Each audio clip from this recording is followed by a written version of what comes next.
Assalamualaikum warahmatullahi wabarakatuh.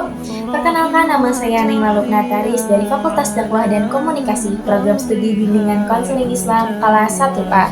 Video ini dibuat dalam rangka menyelesaikan tugas akhir mata kuliah Ilmu Dakwah yang diampu oleh Ibu Sifta Resmianti Muslimah, SSI MPD, dengan metode dakwah tablik. Assalamualaikum warahmatullahi wabarakatuh. Waalaikumsalam warahmatullahi wabarakatuh. Innal hamdalillah nahmaduhu wa nasta'inuhu wa nastaghfiruh wa na'udzu billahi min syururi anfusina wa min sayyiati a'malina. May yahdihillahu fala mudhillalah wa may yudlil fala hadiyalah. Wa asyhadu an la ilaha illallah wa asyhadu anna Muhammadan Rasulullah. Ayatul akhwat rahimakumullah, yang semoga Allah rahmati. Teman-teman, atas izin Allah, alhamdulillah kita bisa berkumpul lagi di majelis ilmu ini, majelis taklim ini. Atas izin Allah, kita bisa lagi bertukar senyum, bertukar kehangatan. Di tengah-tengah hiruk-pikuknya dunia, di tengah kebisingan kepala, di tengah kebergolakan hati, apakah ingin hadir ke majelis ilmu? Apakah hanya istirahat di rumah, nonton film, dan lain-lain? Atas izin Allah, kita semua bisa berkumpul lagi ke tempat yang insya Allah berkahi ini. Tak lupa kita curahkan sholawat kita kepada sauri tauladan kita sebaik-baiknya manusia, yaitu Nabi Muhammad SAW. Semoga kita di hari akhir mendapatkan syafaatnya di yaumil qiyamah. Amin amin ya rabbal alamin. Sister Filah yang dirahmati Allah, kita perlu ketahui bahwa ada luka yang terlihat, ada luka yang tidak terlihat. Seringkali kita mengabaikan nih luka-luka yang tidak terlihat dalam tubuh kita. Contohnya apa? Contohnya luka batin. Luka batin tuh memiliki gejala yang awalnya tuh kita pikir, ini mah hanya manusia biasa aja. Tapi nyatanya itu bisa jadi salah satu bentuk kita, warning kita, bahwa kita ini sebenarnya lagi ada sesuatu loh. Kayak contohnya, kita mudah meledak-meledak, kita mudah marah-marah sampai rasa marah itu ia mengendalikan diri kita. Kita masih nggak bisa tuh mana marah yang baik dan marah yang buruk. Kita nggak bisa tuh bedain.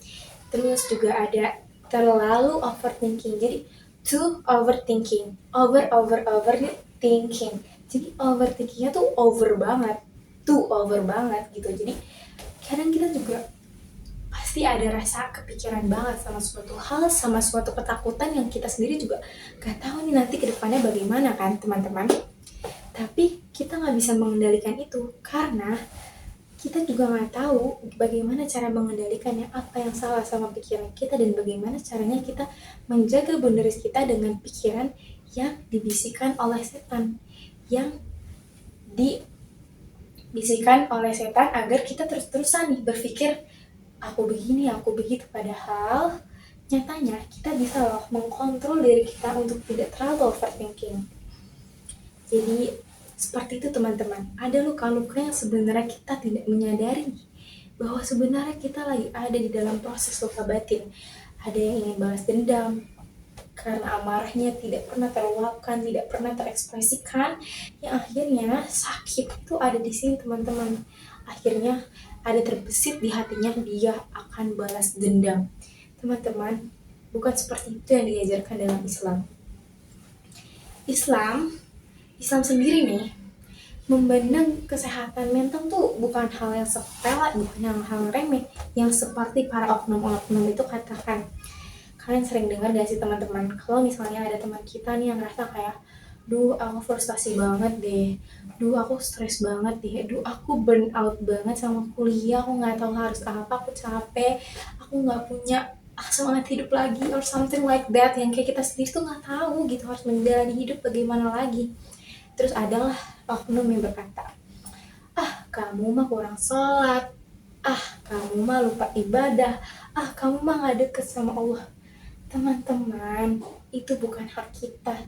Bukan itu yang diajarkan oleh Islam. Islam tidak mengajarkan kita untuk cepat menghakimi, untuk cepat menilai, menyalahkan, menjustifikasi. Itu bukanlah Islam, teman-teman. Itu bukan kemampuan kita untuk menilai di arah sana. Hanya Allah lah yang berhak menilainya. Hanya Allah lah yang mengetahuinya apa yang dikerjakan oleh setiap hambanya.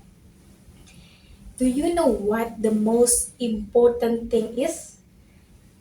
Yes, that is listening to other people. Sering banget gak sih teman-teman dengar listening to other people, saling mendengarkan kepada sesama, harus saling bisa memahami kepada sesama. Tapi kita lupa teman-teman, bahwa mendengarkan adalah salah satu bentuk rasa empati dan tolong menolong paling sederhana yang sering kita lupakan teman-teman. Kenapa begitu?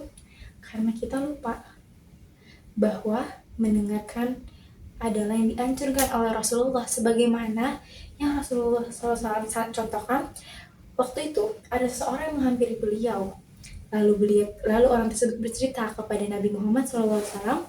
Nabi Muhammad pun tidak langsung memotongnya, memarahinya, menjustifikasinya, menjudge dan lain-lain, tidak. Tapi Nabi mencontohkannya dengan iya betul, dengan mendengarkan tanpa memotong dan memahami perasaan orang tersebut. Sometimes all we need is to validate our feelings. Sebagaimana yang Nabi Muhammad SAW lakukan kepada orang tersebut, mendengarkan ceritanya dan tidak meremehkan perasaannya. Teman-teman suka kesel gak sih kalau misalnya kita cerita sama orang, terus orang tersebut kayak, gitu doang, aku mah juga lebih parah dari kamu, atau kayak semacam hal-hal yang kayak gitu, kayak ngapain sih kamu nangis, atau yang lain-lain. Teman-teman, itu bukan bentuk kelemahan sama sekali. Itu adalah bentuk kita memahami diri kita bahwa diri kita sedang tidak baik-baik saja. Sejatinya, ketika kita ingin berproses menjadi yang lebih baik, bukan hanya sekedar kata-kata seperti ini yang perlu dilakukan setiap hari agar luka batin ini sembuh. Tidak, teman-teman. Yang perlu kita ketahui dulu adalah dalam surat Al-Baqarah ayat 286, Allah berkata, Allah tidak akan membebani seorang hambanya di luar dari kemampuannya. Berarti apa? Allah know we us so well. Allah tahu apa yang ada dalam diri kita, apa yang Allah tahu apa yang kita butuhi. Allah tahu kemampuan kita, kapasitas kita, kekuatan kita sampai mana. Tandanya ketika Allah sudah memberikan ujian kepada kita, berarti Allah tahu kita mampu menyelesaikan sampai garis finish. Allah tahu kita bisa menyelesaikannya sampai menang, sampai sukses, sampai berjaya. Jadi janganlah berputus asa kepada Allah. Allah itu sesuai dengan prasangka hambanya. Ketika kita berhusnuzon sama Allah, kita yakin bahwa setiap musibah yang diberikan oleh Allah, setiap kecewaan, setiap kesedihan yang diberikan oleh Allah, itu bukan semata-mata hanya untuk mencoba ujian kepada kita saja, bukan. Tapi Allah tahu bahwa kita mampu, dan itu adalah proses kenaikan level kita menjadi orang yang lebih baik, better than before. Jadi teman-teman, berhusnuzonlah sama Allah, siapa tahu dan barangkali salah satu bentuk Allah sayang kepada kita adalah memberikan kita musibah, marah, kecewa, sedih dan lain-lain adalah bentuk Allah menghapus beberapa dosa-dosa kita yang kita sendiri sudah melakukan dosa berkali-kali, tapi cara Allah menghapusnya mungkin dari situ, dari rasa sakit yang sampai sekarang tuh kita nggak tahu harus bagaimana kan teman-teman. Tapi yang perlu kita ketahui adalah kita tahu bahwa Allah akan selalu menemani kita di setiap kesulitan, selalu dibarengi dengan kemudahan. Bukan setiap kesulitan setelahnya ada kemudahan, tidak. Setiap kesulitan Allah akan membersamai kita. Allah akan memberikan prosesnya menjadi lebih gampang meskipun kenyataannya berlika-liku, berbelok-belok. Tapi Allah menemani kita dalam setiap proses kita, baik senang, sedih, bahagia, kecewa, putus asa, frustasi dan lain-lain. Allah itu menemani kita teman-teman. Allah menemani prosesnya, Allah menemani jalannya. Karena sebaik-baiknya solusi adalah Allah. Sebaik-baik pemecah masalah ada Allah, dan sebaik-baiknya yang lebih tahu kepada diri kita bukan kita. Kita ini hamba yang lemah, tapi Allah Azza wa Jalla.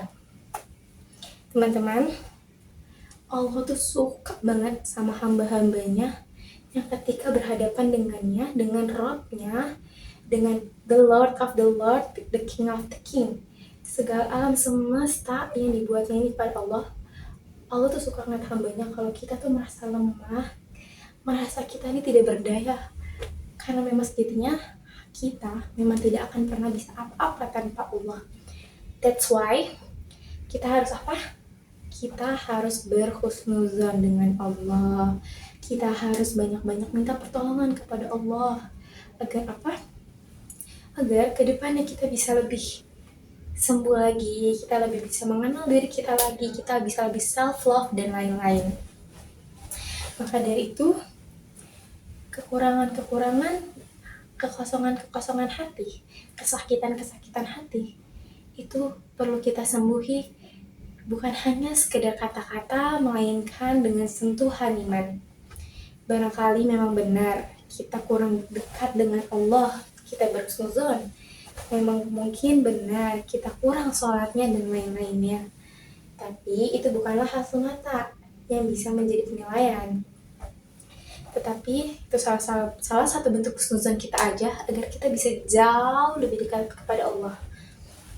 Mari kita tumbuhkan keimanan kita lebih baik lagi, lebih dekat lagi kepada Allah. Kita meyakini bahwa Allah lah sebaik-baiknya penyembuh, Allah lah sebaik-baiknya pemberi solusi. Jadi teman-teman, jangan berputus asa. Kita harus yakin bahwa Allah akan memberikan kita jalan.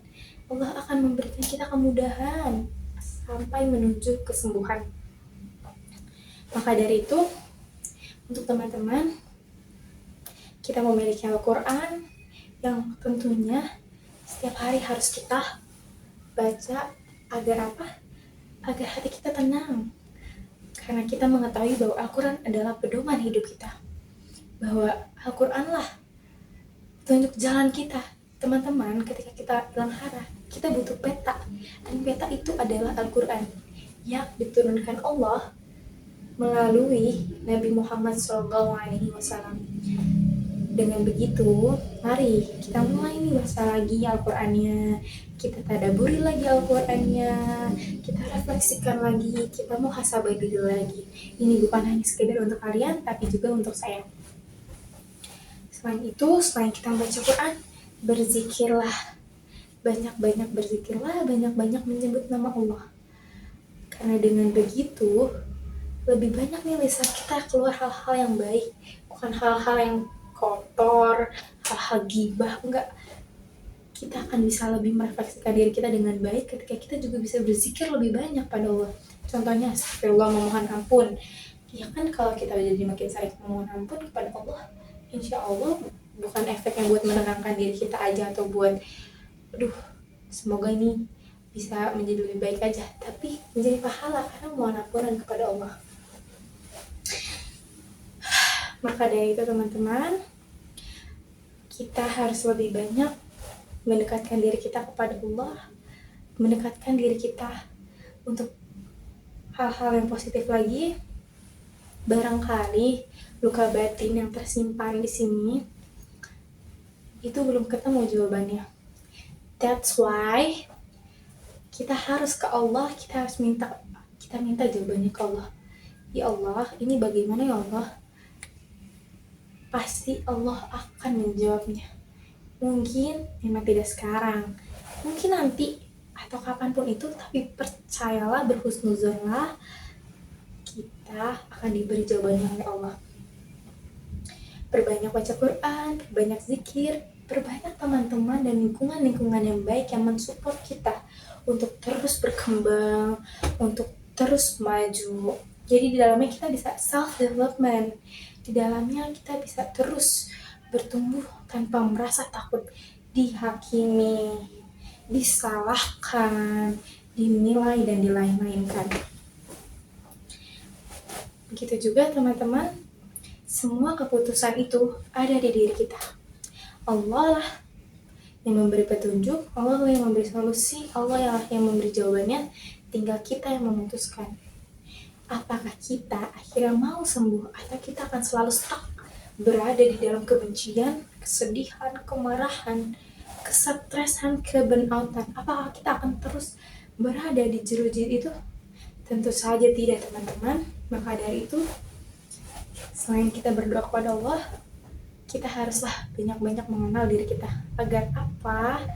Agar kita tahu apa yang kita butuhkan dan apa yang kita pengen.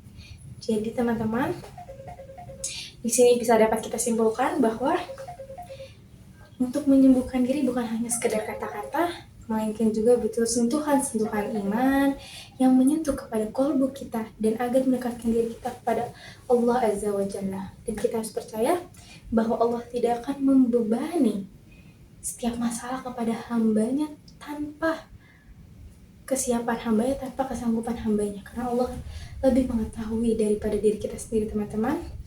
Selain itu, mengakuilah bahwa kita bukan orang hebat, kita adalah hamba, kita hanya sekedar hamba yang kecil di hadapan Allah yang maha agung, yang maha besar. Maka dari itu jangan pernah takut menyatakan bahwa aku ini gak bisa loh, bahwa ini aku lemah loh, bahwa ini aku takut dan lain-lain. It's okay to feel like that, teman-teman, gak apa-apa, karena kita sejatinya memang kecil, bukan kita lah yang besar, hanya Allah Azza wa Jalla. Semoga dengan penyampaian ini kita bisa jauh lebih kenal daripada sebelumnya. Kita menjadi lebih menyayangi diri kita menjadi lebih paham apa sih yang kita inginkan, apa sih yang orang lain tuh nggak boleh ke kita, teman-teman. Cukup sekian. Mohon maaf atas segala kekurangannya, karena segala kekurangan datangnya dari saya dan segala kebaikan datangnya dari Allah Azza wa Jalla. Kurang lebihnya mohon maaf. Billahi fisabilil haq wastabiqul khairat. Wassalamualaikum warahmatullahi wabarakatuh.